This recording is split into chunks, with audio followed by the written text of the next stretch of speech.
ओम नमो भगवते वासुदेवाय। आप सभी का हमारे YouTube चैनल पर हार्दिक स्वागत है। आज हम सुनेंगे पुरुषोत्तम मास महात्म अध्याय 1 की कथा। श्री गणेश जी को प्रणाम करते हुए पुरुषोत्तम भगवान श्री कृष्ण जी, संपूर्ण सृष्टि का पालन करने वाले भगवान विष्णु, ज्ञान प्रदान करने वाली सरस्वती माँ, सब पुराणों के कर्ता श्री व्यास जी तथा सभी ज्ञानी जनों के चरण कमलों में नमस्कार करके भगवान की श्रद्धा और भक्ति रस में डूबे पुरुषोत्तम मास महात्म की कथा कहते हैं। सभी पापों से मुक्ति दिलाकर इस लोक में सर्व सुख, धन, वैभव, रिद्धि सिद्धि और अंत में मोक्ष प्रदायक है ये पावन कथा। इतना पावन और महान है कि ये कथा स्वयं भगवान नारायण ने देव ऋषि नारद जी को अपने श्रीमुख से सुनाई थी। बाद में ये कथा राजा परीक्षित एवं सूत जी महाराज ने सुखदेव जी से सुनी थी। बाद में सूत जी महाराज ने ये कथा नैमिषारण्य में 88,000 ऋषि मुनियों को सुनाई थी। वही कथा इस पवित्र पुरुषोत्तम मास में हम पढ़ेंगे और सुनेंगे। इस कथा को रोज पढ़ने और सुनने वाला प्राणी सभी पापों से मुक्त होकर अंत में पुरुषोत्तम भगवान के गोलोक में अनंत काल तक वास करता है और वह सदैव के लिए आवागमन के चक्र से मुक्त हो जाता है। ये स्वयं भगवान का कथन है। पुरुषोत्तम भगवान श्री कृष्ण, भगवान विष्णु और शिव जी परम कृपालु बने रहते हैं हर उस प्राणी पर जो श्रद्धा पूर्वक इस कथा को नियम से पढ़ता या सुनता है। अब कथा का शुभारंभ करते हैं। श्री गणेशाय नमः। श्री गुरुभ्यो नमः। श्री गोपी जन वल्लभाय नमः। नैमिषारण्य में सुखदेव जी का आगमन। कल्प वृक्ष के समान भक्तजनों के सभी मनोरथ पूर्ण करने वाले, वृंदावन की शोभा के अधिपति, अलौकिक कार्यों द्वारा समस्त लोगों को चकित करने वाले वृंदावन बिहारी पुरुषोत्तम भगवान को नमस्कार करते हैं। नारायण, नर नरोत्तम तथा देवी सरस्वती और श्री व्यास जी को प्रणाम करके जप लाभ की कामना करती हूँ। एक बार यज्ञ करने की इच्छा से परम पवित्र नैमिषारण्य में बहुत से मुनि आए। शिष्यों के सहित ये सब ऋषि अंगों के सहित वेदों को जानने वाले, ब्रह्मनिष्ठ, संसार की भलाई तथा परोपकार करने वाले, दूसरों के हित में सर्वदा तत्पर, श्रौत स्मार्त कर्म करने वाले नैमिषारण्य में आकर यज्ञ करने को तत्पर हुए।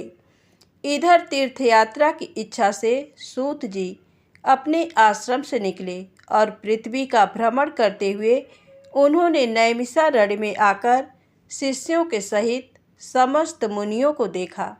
संसार समुद्र से पार करने वाले उन ऋषियों को नमस्कार करने के लिए पहले से जहाँ वे इकट्ठे थे वहीं प्रसन्नचित्त सूत जी भी जा पहुँचे।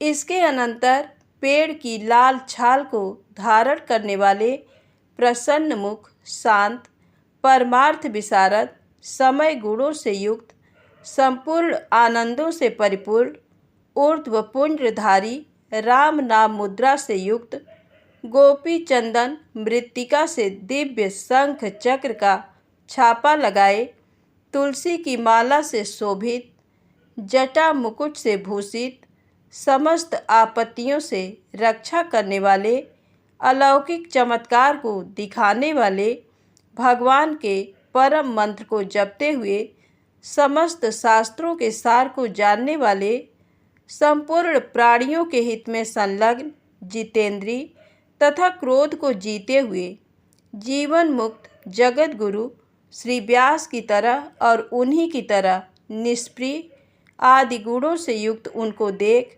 उस नैमिषारण्य में रहने वाले समस्त महर्षिगण सहसा उठ खड़े हुए। विविध प्रकार की विचित्र कथाओं को सुनने की इच्छा प्रकट करने लगे।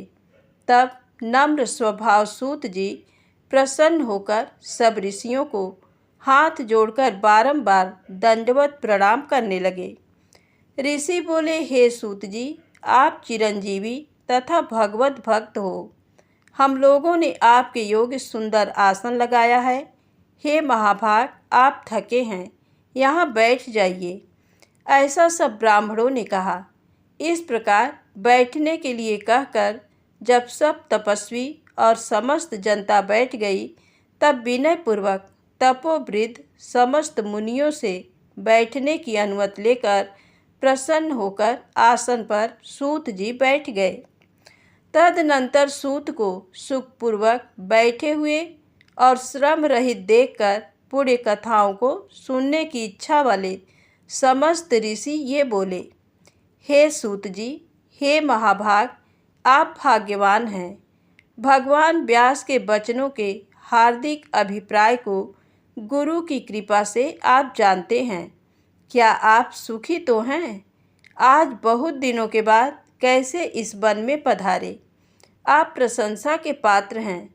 हे व्यास शिरोमणे, आप पूज्य हैं।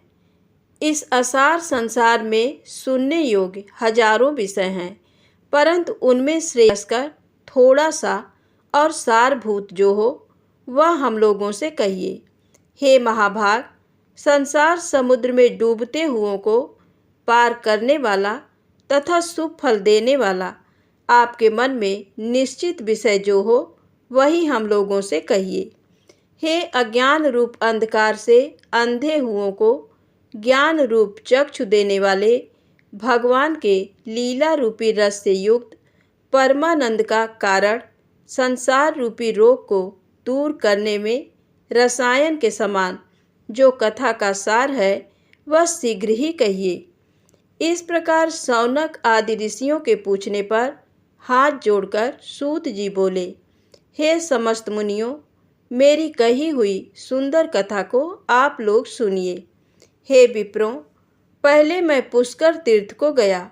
वहाँ स्नान करके पवित्र ऋषियों, देवताओं तथा पितरों को तर्पण आदि से तृप्त करके तब समस्त प्रतिबंधों को दूर करने वाली यमुना के तट पर गया।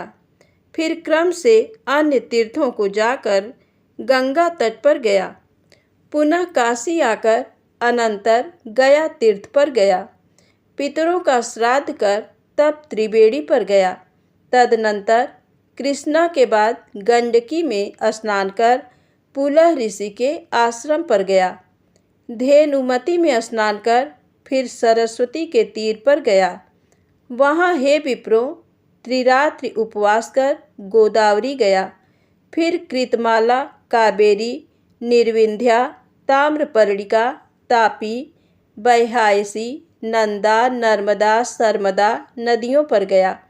पुनः चर्मणवती में स्नान कर पीछे सेतुबंद रामेश्वर पहुँचा। तदनंतर नारायण का दर्शन करने के हेतु बद्री बन गया। तब नारायण का दर्शन कर वह तपस्वियों को अभिनंदन कर पुनः नारायण को नमस्कार कर और उनकी स्तुति कर सिद्ध क्षेत्र पहुँचा। इस प्रकार बहुत से तीर्थों में घूमता हुआ कुरु देश तथा जांगल देश में घूमता घूमता फिर हस्तिनापुर में गया। हे द्विजों, वहाँ ये सुना कि राजा परीक्षित राज्य को त्याग बहुत ऋषियों के साथ परम पुण्यप्रद गंगा तीर गए हैं और उस गंगा तट पर बहुत से सिद्ध सिद्धि हैं भूषण जिनका ऐसे योगी लोग और देवर्ष वहाँ पर आए हैं। उसमें कोई निराहार, कोई वायु भक्षण कर, कोई जल पीकर, कोई पत्ते खाकर, कोई श्वास ही को आहार कर, कोई फलाहार कर और कोई फेन का आहार कर रहते हैं। हे द्विजों, उस समाज में कुछ पूछने की इच्छा से हम भी गए।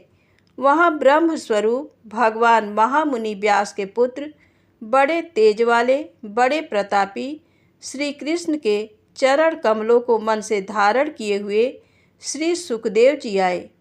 उन 16 वर्ष के योगी राज शंख की तरह कंठ वाले, बड़े लंबे चिकने बालों से घिरे हुए मुख वाले, बड़ी पुष्ट कंधों की संधि वाले, चमकती हुई कांति वाले, अवधूत रूप वाले, ब्रह्म रूप, थूकते हुए लड़कों से घिरे हुए, मक्षिकाओं से जैसे मस्त हस्ती घिरा रहता है, उसी प्रकार धूल हाथ में ली हुई स्त्रियों से घिरे हुए, सर्वांग धूल रमाए महामुनि सुखदेव को देख सब मुनि प्रसन्नतापूर्वक हाथ जोड़कर सहसा उठकर खड़े हो गए।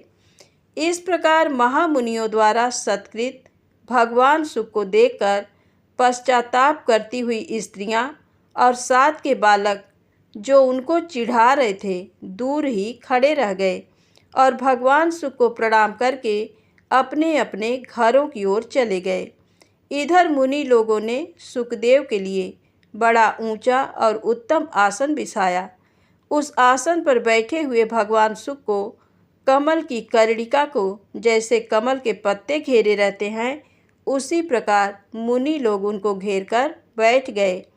यहाँ बैठे हुए ज्ञान रूप महासागर के चंद्रमा भगवान महामुनि व्यास जी के पुत्र सुखदेव ब्राह्मणों द्वारा की हुई पूजा को धारण कर तारा गणों से घिरे हुए चंद्रमा की तरह शोभा पा रहे थे।